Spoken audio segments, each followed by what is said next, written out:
Welcome to another episode of Soundtrack of Our Lives. I'm here this morning with Paul Horne from Cool Goldfish Designs, and as you can see, if you've not met Paul, the suit is it's a life of its own almost, isn't it? It's not this so little old thing. I mean, it's just something I threw on this morning. You know, don't know what you mean.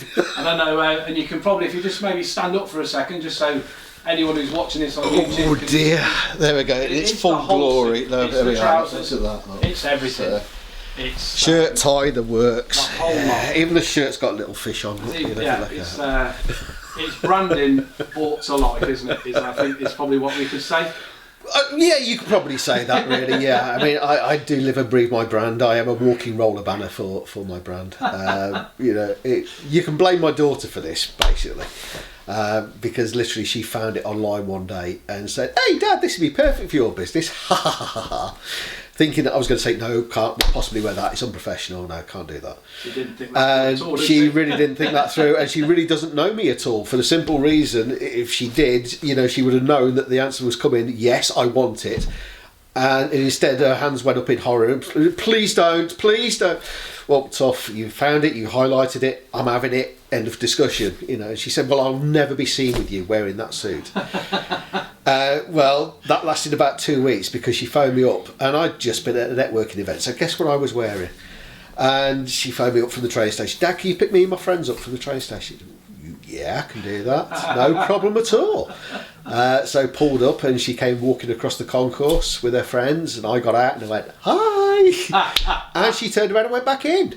Just got back on the train. You know, and her friends are going, "Is that your dad?" And she was, yeah. Well, that's cool. So she kind of accepts it now. You know, her friends think it's cool, so it's all good. It's past the grade. It's past the grade. And so, I mean, I've known you for quite a few years now, and the suit appeared. How long were we thinking now? It's a couple of years, isn't it? I think since the suit has. Yeah, I think it's probably about 2.5, 3 years ago now, to be honest. It's just something I wore literally as a joke thing to a networking event one day, and it was literally just there purely just to garner a response. And I went to a chamber event the following week, wasn't wearing the suit, and so many people came up to me and said, "Where's that suit? Where's that suit?" Well, can't wear it for a chamber event, you know, it's a bit more serious, isn't it? No, we expect to see that suit. Okay, fine, on your heads be it. And it's kind of snowballed to such an extent now that I can't go anywhere to any sort of event with not wearing the suit, because I get so many people, "Where's that suit?" Or they don't recognise me at all. So, yeah, it's kind of become an albatross around my neck now, and I have to wear it wherever I go. Well, like it's a hardship. People are almost disappointed, aren't they, if you turn up? They are massively disappointed. Yeah, absolutely. You know, but again, you know, I always say it's like a metaphor for business and networking as a whole, because we go to these events because we want to be seen, we want to be heard, we want to be noticed, but the most important factor of all is we want to be remembered.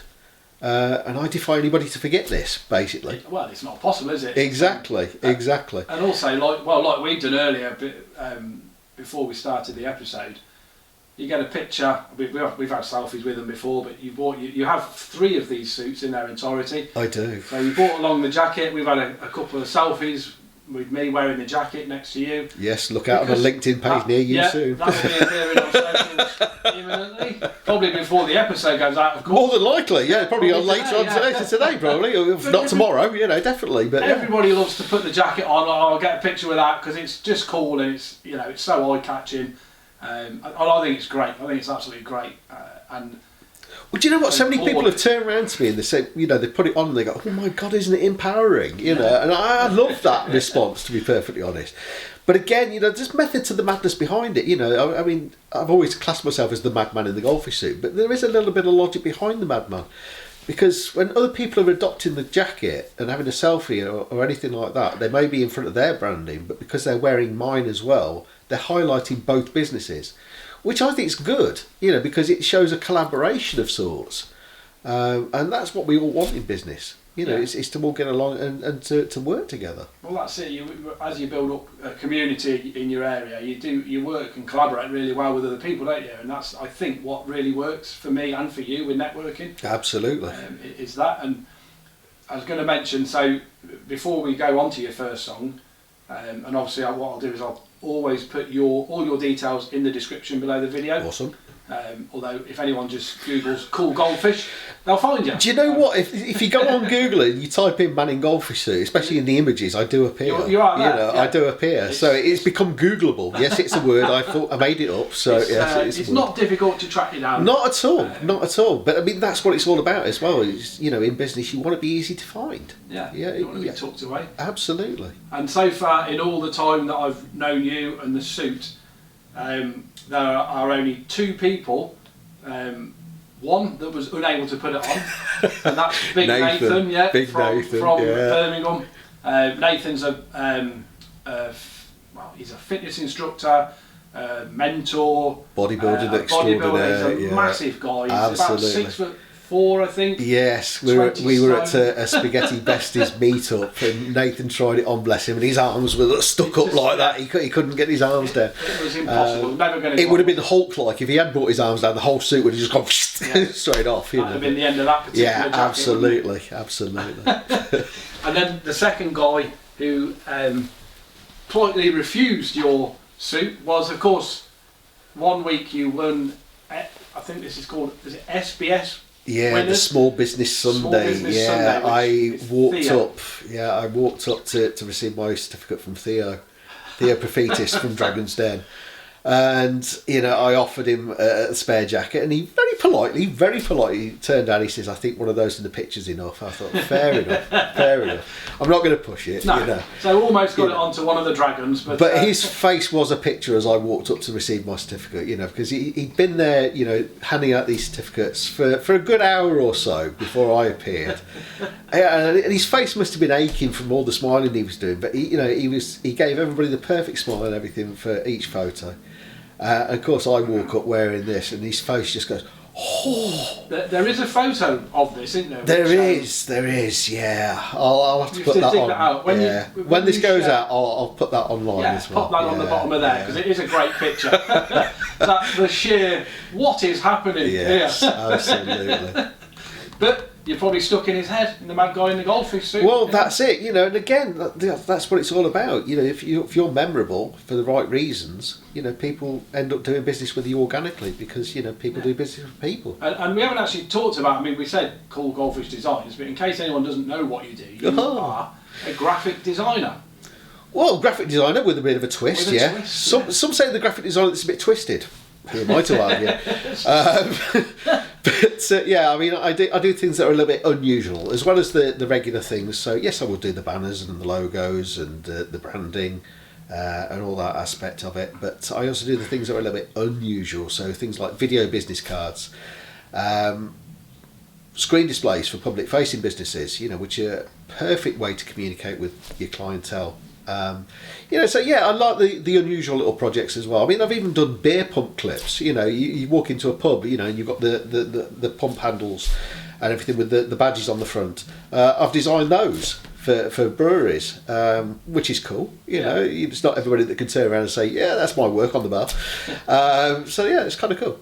Yeah, that's cool. Okay, we're going to just jump into your first song of the day then, Paul, and this is.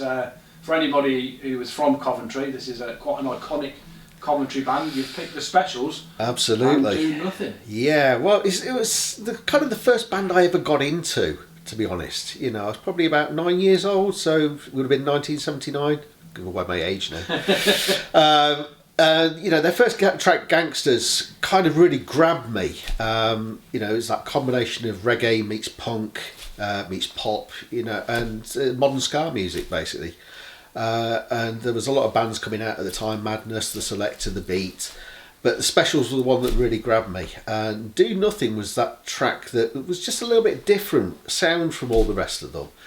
And it was always just one of my go-to tracks that really helps me regroup and refocus sometimes. It's just a reminder for yourself. Sometimes you need to just do nothing. Yeah, I suppose in today's always on world. That is so important, isn't it? Because absolutely. You know, especially when you're in business, you feel like you've got to be on it 24/7, and sometimes you just need that reset switch. You know, you just need to switch off and take that break. You know, and just have that time where you just do nothing. So I mean, those lyrics kind of really speak to me and everything from that track. And of course, you know, it's my favourite band of all time. So yeah. Being a Coventry lad, it's it is absolutely one of my go-tos. Yeah, I mean the Specials are such an iconic group, pioneers, like saying that ska sound. They were one of the innovators in that whole sound when it came out. A friend of mine, another guy called Paul, who has done in a previous episode of this, he actually does a really great like ska history tour around Coventry. Yeah.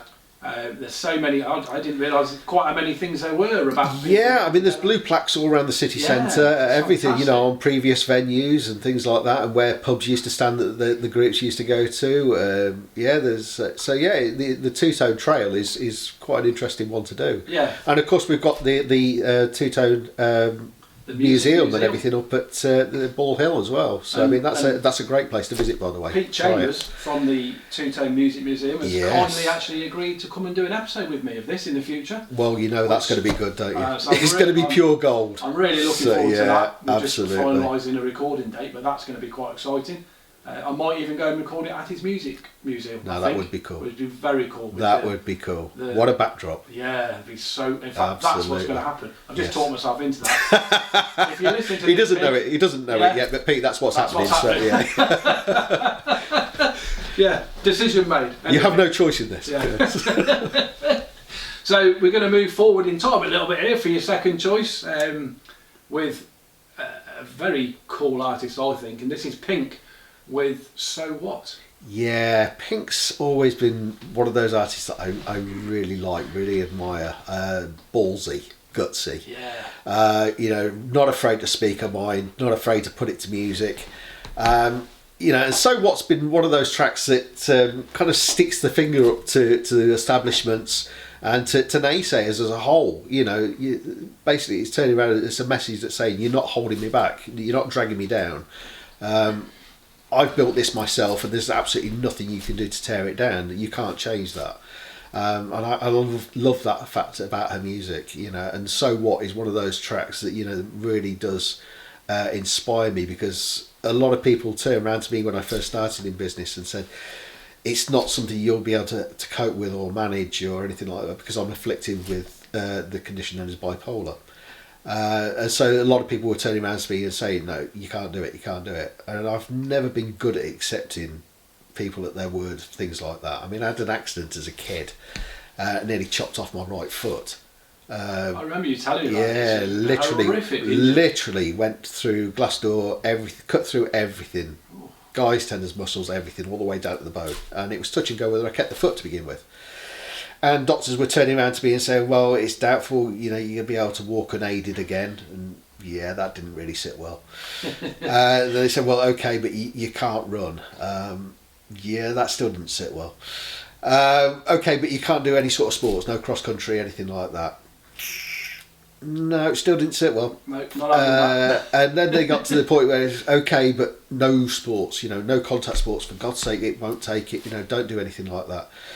To be honest, I went on and played semi-pro as a goalkeeper, so yeah, that one kind of went out the window as well. But you know, so I've never been good at accepting naysayers or anything like that. So yeah, So What is one of those tracks that really inspires me and, you know, reminds me of that fact. And, you know, if ever that imposter syndrome or anything like that creeps in, it's literally a case of, you've got this, get on there and do it. But nobody's going to hold you back. What you're saying there, or how you described quite a horrendous accident, an injury, and a real staunch drive and determination that actually, and quite a lot of people would just have accepted that.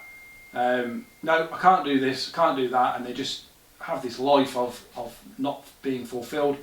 But that drive that's obviously within you to go, no, I'm not having that. No, absolutely. It's something that's helped me throughout my life, to be perfectly honest. I mean, like I say, I was a kid when this accident happened. Probably about 7 years old at the time. It would have been very easy to accept that, there's a chance I could lose my foot here. The surgeons were saying there's a chance, we might have to amputate, and we'll try, just try, keep it, Yeah. A 7-year-old at the time being told that is devastating. But my parents were not going to let me give up either. So much so they actually invited a couple of Coventry City players at the time to come and visit me in hospital. So the likes of the Wizard of the Wing, Big Tommy Hutchinson and Big Jim Holton came and actually visited me in the hospital bed, and for the first few minutes I'm kind of but yeah, and I wouldn't mind, but I was actually wearing my Coventry kit while I was lying in bed at the time as well, so yeah. A few things you should never talk about online, by the way: football and politics, never. Because you're always guaranteed to upset somebody. But never mind. I'm an avid Sky Blues fan, and I'm proud to say that. There's nothing wrong with that at all with the football. Well, it depends if I'm down the other end of the M69 at the time. They kind of don't like it down there. But up there last day, you mean? yeah. That's the one. Yeah. But yeah, it is what it is. And then. So obviously, we've talked about this as well, but you went on not only to having been told you're going to probably lose your foot, to gone on and got semi-pro as a goalkeeper, which is quite physically demanding, throwing yourself around the goal and taking... Well, there is. There was the training and everything, and I used to go and play up at the Connection on a Monday night in the indoor hall there, which was basically a concrete floor with a carpet on it. So you came away covered in grazes and burns and everything, So I was padded up to hell as a goalkeeper in there. But yeah, they were great days. I wouldn't have changed that. And to have not experienced that would have been devastating. And I don't think I would have experienced it, to be honest, if I hadn't have had that fight in me in the first place. Because if I hadn't have gone through the trauma of all that, I don't think it would have taught me to have that resilience, to bounce back, and to go again. Yeah, and to keep pushing on. Yeah, absolutely. No, absolutely. It's admirable when you've got that kind of drive, and it just helps along so many areas of life. And then it ties in a little bit maybe with the third choice that you've picked today, which is Nickelback and Photograph. Yeah, Photograph's one of those tracks that just reminds me to look back on the journey so far, both personally and business-wise. We sometimes need to take that step back and look back just to see how far we've come with it all. Plus, it was one of the first live concerts that my wife and I ever went to together. It was actually Bon Jovi we'd gone to see at the then Ricoh Arena. And Nickelback were the surprise support act. Nobody knew they were coming on, so of course when they walked out and started performing, everybody, and I loved Nickelback before that, but yeah, Photograph, like I say, it's a snapshot of your life, really, and it's a nice thing to look back on sometimes, just to see how far you've come. Yeah, well, I think you can get what's quite easy as well when when you're running a business and you've got your own life going on. You can sometimes just lose sight of the progress you've made, can't you? If you're so far in what's going on, you lose track of, as you say, where you've been and everything that you've done. And it is good to reflect on those achievements and things that you've managed to do and people you've helped, businesses that you've changed. You've done my logo a couple of years ago now, completely transformed the whole image of my business and how it's perceived. So yeah, it's great to look back and go, actually, I'm really proud of all that you've done and all the people, the network that you built over the years. Yeah, 100%. It's absolutely. The thing is, like I say, sometimes if you don't take that step back and look back, you can't see just how far you've come with it all. Yeah. And I think that's so important just to do that occasionally. You can't live in the past, you can't dwell in the past, you can't change past mistakes, but you can learn from them. So it's a case of if you look back on it and see what you've done, where you've gone right, where you've gone wrong, where you've made the changes, then it's all important. Yeah, then it's worth doing, isn't it? Like absolutely. I say, it's all about wallowing. No. So it's about learning and recognising what you've done and what's good. Well, on your fourth choice that you've gone for today, and you're actually, so I think you'll be, episode 33, I think it was, I said you were going to be. Yeah, 33. is your episode number, and you're the first person to pick an actual TV theme as a song. Yeah. And this, this is going to raise some eyebrows. Yeah. I'm telling you, this one is going to raise some eyebrows. For those that know me, it's probably not a surprise, No. but for those that don't, yeah, this one's going to raise some eyebrows. The Doctor Who theme, or more specifically, the Peter Howell version of the Doctor Who theme, which was like the 1980s version that saw out Tom Baker's era, throughout Peter Davison and into Colin Baker's era. The Doctor Who theme is just this marvellous piece of electronic music that has really, really stood the test of time.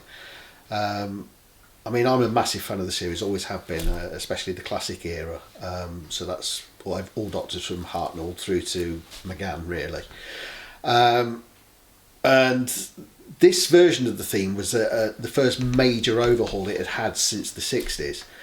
But it's a reminder to us all, sometimes you do need to reinvent yourself. When the need comes around and the need arises, you've got to ensure that you're staying current. And it was a big revamp of the theme, and it could have easily gone wrong. But you've got to take those risks in life and in business, just to make sure and find out what works and what doesn't. And as it was, this particular version of the theme was the one that really captured me. It was really dynamic, really energetic, and it's something I just put on occasionally. I listen to this version of the theme quite often if I'm going through this little period of a lull or anything like that, or the old oh God, what's the word I'm looking for? You're gonna have to edit this bit. it's all raw. It's fine. Yeah, it's one of those that when the lackadaisical relaxation part really needs to kick in the brain. It's just a way of re-energising, basically. So it gets you fired up again. It does, yeah. It boosts me right up. It gets me going. I just love it. I love the energy of it. I love the dynamic sense of it. And the way it ends in a massive explosion. It's right down. I'm going. Yeah. And then I'm ready to go again for the day. Yeah, and it is. It's a great. We were talking about Doctor Who before we started the episode, didn't we? And you are a massive fan. You can reel off all the Doctors in order. It's even on the phone. Yeah, there you go. Yeah. It's even on the phone case. Professional one's got the goldfish, but but the personal one, it's the TARDIS. Yeah, it's an absolutely iconic TV series. That particular version, I had a listen of it earlier, and that's the one that I always think of in my head. I suppose from watching it as a child, hiding behind a pillow because it was pretty bloody scary as a kid, wasn't it? With all these boxes absolutely. This version was first debuted in 1980, and like I say, saw out Tom Baker's last series, all through the Peter Davison era and the first series of the Colin Baker era. Yeah. But yeah, it's just one of those that it's about hope, reinvention and change, and we all need to have that in business and in life. We all go through periods of change. Nobody likes change, but it's a necessary part of life, and we all need to do that from time to time. Yeah, and also I suppose if you like you say, you recognise that from occasionally you might need, I suppose you'd maybe call it personal or business development, wouldn't you? That as things change, if you don't change with them and adapt, you might get left behind. Absolutely. And I think maybe the biggest or the most classic example of this I can think of is Blockbuster, which was a DVD rental thing. Absolutely. Had the chance to buy Netflix, and look how that turned out for them. I think they've got one store left somewhere in the States. There isn't, and there's just the one store. One store. And they were the absolute market leaders. Yeah, absolutely. Friday night movies, blockbusters, bit of chocolate, popcorn, and now they're pretty much vanished from the planet because they didn't see the potential in streaming. Streaming? Who'd do that? Yeah, that'll never take off. That'll never take off. No. Who wants to stream anyway? So definitely. This is going out on DVD, isn't it? Yeah. Yeah, of course. Yeah. I'll have to post this out. If everyone subscribe on the email, we'll send them out Britannia Music style. Yeah. Podcast of the month. Absolutely. I'd love to know then, just on an aside from the actual tune and the development thing, who is your favourite, because you're such a Doctor Who fan, who is your favourite Doctor of all time? Again, this one's going to raise eyebrows because he's actually been voted one of the most hated Doctors of them all. And it's Colin Baker. And it was simply because of that outfit that he wore. It was that multicoloured patchwork of an outfit.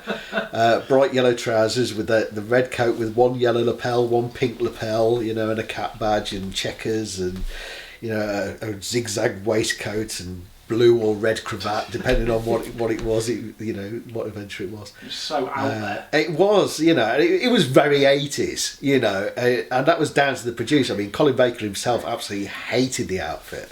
He wanted something like black and austere, but no, he was given this car crash of a costume,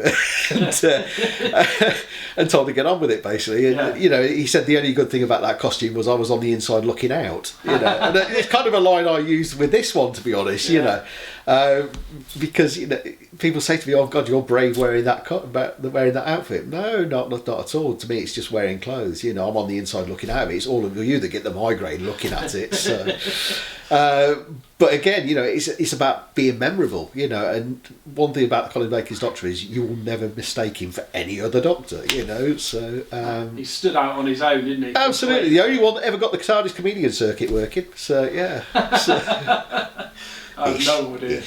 Yeah, sort of. It changed it from a police box basically. So. Okay. Yeah, it changed shape. It became an organ. It became an ornate gate. It was a gate with tall column. Wow, didn't realise that was kind of... And then it went back to the police box again. So Colin Baker would have been slightly maybe before my era. I think I remember... 1984, Colin Baker came along. Only there for a couple of years, so 84 to 86, and then was sacked. and Sylvester McCoy took over. But I would definitely, so that was definitely my era. Yeah. Was the 80s of watching Doctor Who and on telly, but for some reason I don't recall that. That's bizarre, isn't it? It didn't stick in your head. But... Blocked from the memory. Yeah, blocked from memory. Yeah, I mean, I'm kind of like that a little bit with the Jodie Whittaker era, to be honest. And that's not because of Jodie Whittaker's acting, it's literally because of the showrunner at the time. You know, the stories had always had a moral to them, whereas, you know, he was determined to beat you around the head with a moral around a story. Which is a completely different concept altogether. You know, it's you're very bad, you can't do this, and you know, hold your heads in shame. Whereas, you know, it's supposed to be thought provoking. It's supposed to encourage people to actually think about it. You know, and that comes through storytelling. And of course, storytelling is one of the most important things that we do in life, in business. You know, a sales pitch tells, a story is what sells. Yeah. It is. You know, so yeah, it is down to the storytelling and everything as well. Yeah, I think. Matt Smith, I'd say, was probably my favourite Doctor. Fantastic character, great actor, but I haven't watched it. Young actor with a very old outlook on life and everything as well. Yeah, so served a 1,000-year-old time lord. Yeah, definitely. So, yeah. And well, that takes us into your last choice of the day, and this is the script and Hall of Fame. Yeah, I mean, if you really listen to the lyrics of this song, it's something I relate to personally, business-wise, professionally. You know, the lyrics themselves, you can be the greatest, you can be the best, you can be King Kong banging on your chest, you can beat the world, you can win the war, you can talk to God, go banging on his door. You know, it's really lyrics that people can relate to, and it's a reminder to myself as well. You know, because imposter syndrome kicks in from time to time. You know, and this comes back to the naysayers and everything again, trying to tell you what you can and can't do. And I've never been one to accept that, and I never will be, to be perfectly honest. Anybody that's tried to put limitations on me, you know, I've just smashed through their glass ceiling. I'll be the one that finds my limits. I'll be the one that finds my limitations. You know, if I don't try, how do I know if I can do it or not? You know, you've got to try. Sometimes you'll fail, but other times you'll succeed, and you'll surprise yourself doing it. And if you won't, and I suppose the main thing there is if you don't try, as you said here, if you don't try, well, how will you ever know? Exactly. Yeah, You've got to try it. You know, unless you try, you just don't know if you'll succeed or not, and then you'll always be left not knowing, and that's worse. Yeah. Try and fail, fine. Learn from it, adapt it, move on. You know, it could be it's the right idea, but the wrong concept of the way to approach it. Look at it again. You know, go back, try it again. Yeah. Keep trying. Tweak it. You know, a different way. you will find the things that work. You will find the things that don't. But only you can find that. You know, nobody can tell you what you can and can't do. Yeah, and I think that's quite an important thing, isn't it? So anyone who's listening to this, and I think for me as well, having known you for a few years, what I really admire about you is you are totally your own man, and you know, the suit aside, but you're just very authentically you. And so that's, it's all I know how to be. To be honest, Neil, it really is. You know, but so many people. Sometimes I mean, so many people. this. Yeah, well, so many people try and be something they're not, Yeah. and it's the wrong way of approaching things. You know, just be you, be genuine, be who you are. What's Be that unapologetic for it. What's that kind of phrase? It's I'd rather be someone's glass of champagne than everybody's cup of tea, or something along. I can't remember the exact thing. But if you're you and you're authentic and you're just very real, you're never going to appeal to anybody. Absolutely. So that's the whole point for me. You don't want to appeal to everybody. But again, this is crowd. another reason for this suit. To be perfectly honest, you will find the audience that works. You know, you will find the people that get you. You will find the people that don't. You know, this kind of shortcuts that. You know, if they don't get this, they don't get me. Yeah. That's fine, right? There's not a problem. That's not being critical of anybody. It's literally a case of if they don't get you, they're never going to work with you. So, you know, don't waste time on those people. You know, still build a relationship with them by all means, because you don't know the people they know. But you know, if they're never going to do business with you because they just don't get it, fine. But that doesn't stop them from walking away saying, "Well, I met this guy today at networking, you know, and he does this. You know, it's not right for me, but it might be right for you." Yeah, they might well know the right person. Absolutely. And then something that we're just going to glance over, as it were, because again we were talking about it before. But of course, you've mentioned on your socials that you've got something exciting coming up. Yeah. So for anyone who doesn't know, make sure you follow Paul on his LinkedIn that I'll put in the description. That will be maybe later this year, so we're not going to talk about what it is because you can announce it in your own good time. Yeah, I mean, it's nothing I'm going to publicly announce at this time, but I'm working towards 3 new accreditations at the moment. So again, you know, we go through life, we always have to keep learning, we always have to keep adapting, we always have to keep moving on. Yeah. You know, it will take the business off on a tangent, should we say. It will take it in a new direction. It could even be something that overtakes it in its current model. But we shall see. An exciting time, and watch this space. Fair play to you for just going on and doing something new and different. Well, that's the thing, isn't it? You know, you've got to keep moving on. You've got to keep adapting, and you know, this is something that will tie in hand with the graphic design side of things. But it will move it in a new direction as well, which is quite exciting, to be perfectly honest. It is something that really does excite me moving forward, and it's something my wife's been elbowing me in the ribs to do.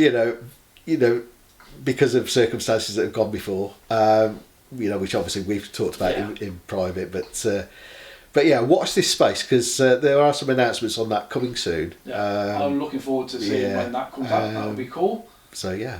And it might mean you'll start seeing a little less of this. And I know some of you are absolutely gutted about that. Especially you, Gus. I know it's you. But Gus will be emailing in now, won't he? Yeah, he will. He's saying, "That end of the golfy suit, yes!"